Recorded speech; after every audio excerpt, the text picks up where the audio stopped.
Guys, evening വർക്കുണ്ട് Nalanchira Kottakkad convention centre.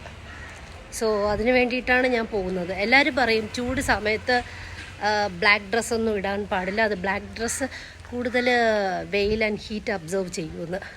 But ഞാനിടും because I love black. നമുക്ക് ബ്ലാക്ക് ഡ്രസ്സ് ഏറ്റവും കൂടുതലുള്ള ഗൈസ്. എനിക്ക് ബ്ലാക്ക് ഡ്രസ്സ് ഇടുമ്പോഴേ മറ്റേ ഡ്രസ്സൊക്കെ okay, it's fine and beautiful to see. But black dress ഇടുമ്പോൾ നമുക്ക് ഭയങ്കര കോൺഫിഡൻറ്റാണ്, ഒരു പോസിറ്റീവ് ഫീലാണ്, ഭയങ്കര കംഫർട്ടാണ്. Okay, see black dress, black T-shirt, black jeans. പക്ഷേ ചപ്പല് മാത്രം grey colour. That doesn't matter. Black is important. ഈ പൊട്ട വെയിൽ കൂടെ നടന്ന് ഇനി അപ്പുറത്ത് പോയി നിന്നിട്ട് വേണം ബസ് എടുത്തിട്ട് ഈസ്റ്റോട്ട് പോകാൻ. From there Nalanchira. അവിടുത്തെ ഹോളിൽ ഫസ്റ്റ് ടൈം ആട്ടോ വർക്കിന് പോണേ, hosting. So see you there. Bye.